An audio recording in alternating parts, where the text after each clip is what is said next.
this is Ben Simon, music director of the San Francisco Chamber Orchestra. And today we're speaking with our longtime principal double bassist, Michel Taddei.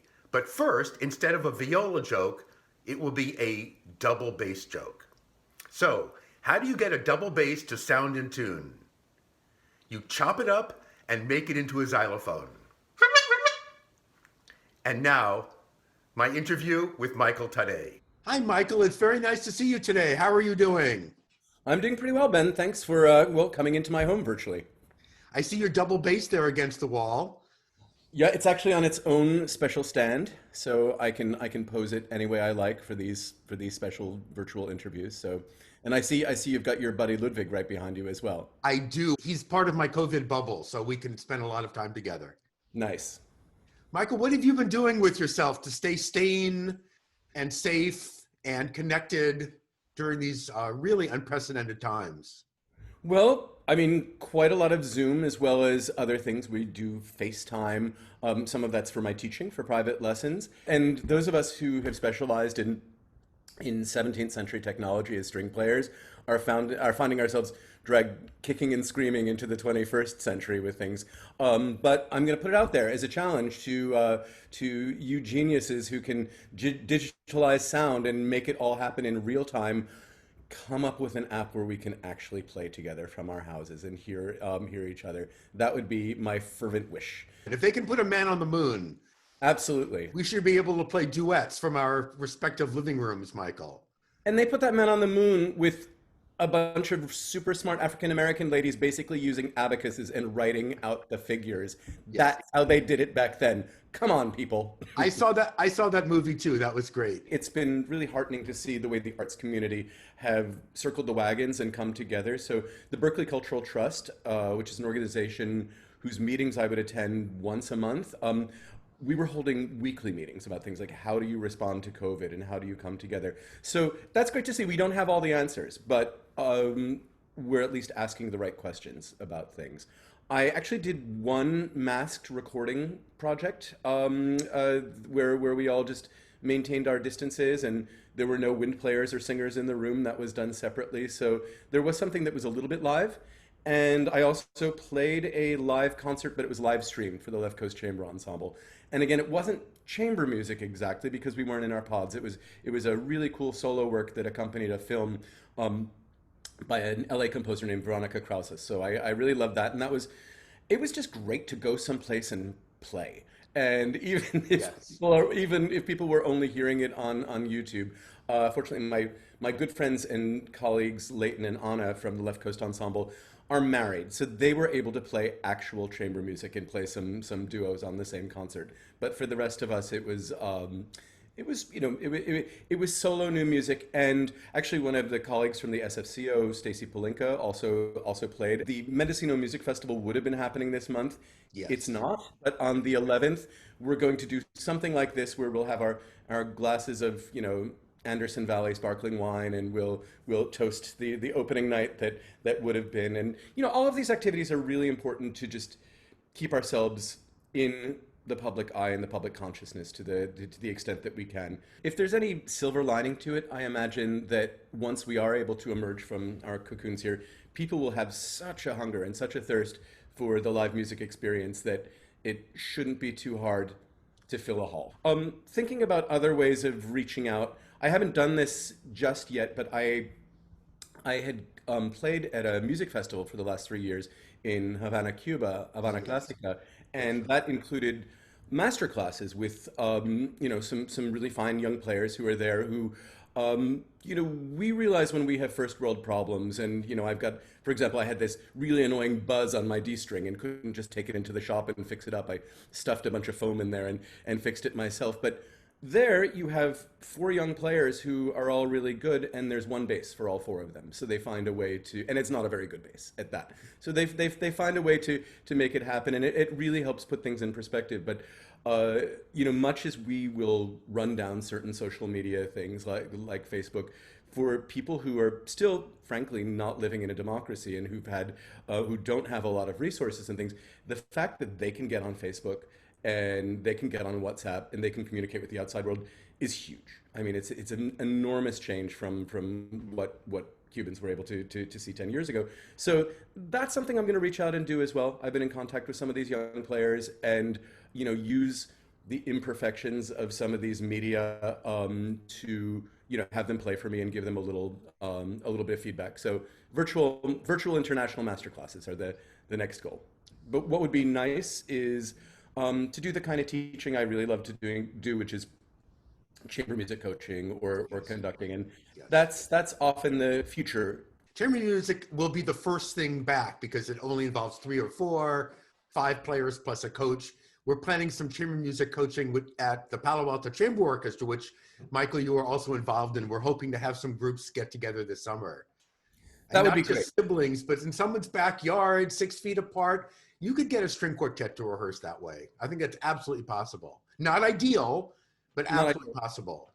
But I did see a live video the other day of a performance of the Verdi Requiem happening in Bergamo in Italy, and it was really very moving. Of course, Bergamo was the absolute epicenter of hit hardest by the crisis in Italy, and because people were compliant and believed in it and saw how serious it was, they shut it down, and they could have a live concert like this where people were masked, people were distanced, there was a smaller string section, everyone was on their own stand, there was plenty of plexiglass, the wind and brass players, of course, had to blow into their instruments. The entire chorus were masked. The soloists were not, but, again, they were at a considerable distance from any number of other people, although I would like to see a study as to just how far those aerosolized droplets go from an opera singer. I'm guessing there's a lot of force there. Pretty far. 300 feet. That they can do this now, and yet we are really realistically, in terms of orchestral and big things like that, not looking at, we're looking at 2021 at the earliest for most things in the United States, just points up a certain difference with things. Unfortunately. Unfortunately. And I think some of the bigger ensembles, some of the big orchestras are starting to talk about the 22-23 season, which is 2 years from September. And I'm trying to live day by day. I can't think that far in advance right now. I suspect with SFCO, we might be able to get out in front of a number of the organizations around here locally, assuming venues will have us, because we're smaller and nimbler. Exactly. And can do it safely. I mean, we're small, we're flexible. We've got a great creative team. We're going to do something for our main stage concerts this year. They won't be concerts as planned, but we're going to find a place. We're going to, audience or no audience, I think we have to get the musicians together. We need to pay the musicians something. We have to feel like we're an orchestra, we're an ensemble. It's the social part as much as the musical part that I miss.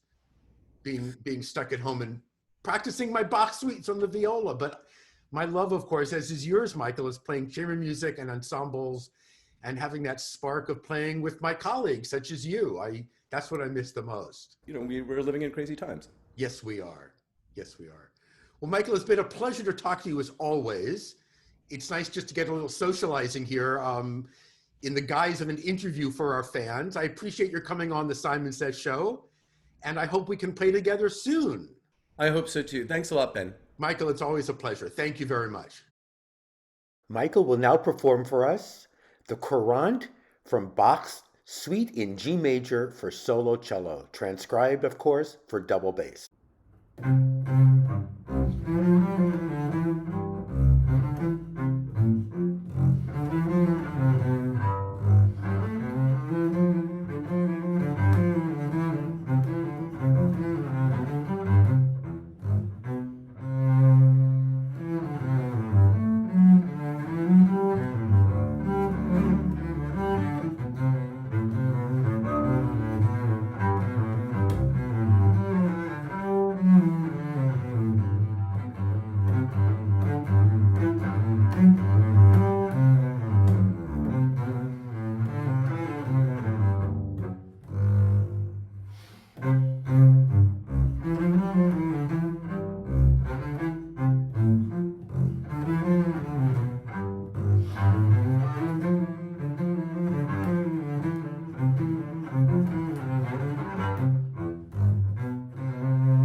This is Ben Simon signing off for the Simon Says Show.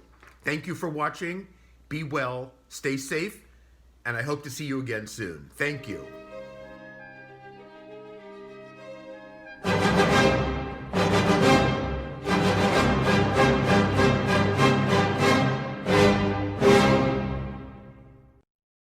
A shout out to the Medallia Company for their generous sponsorship of the San Francisco Chamber Orchestra this season.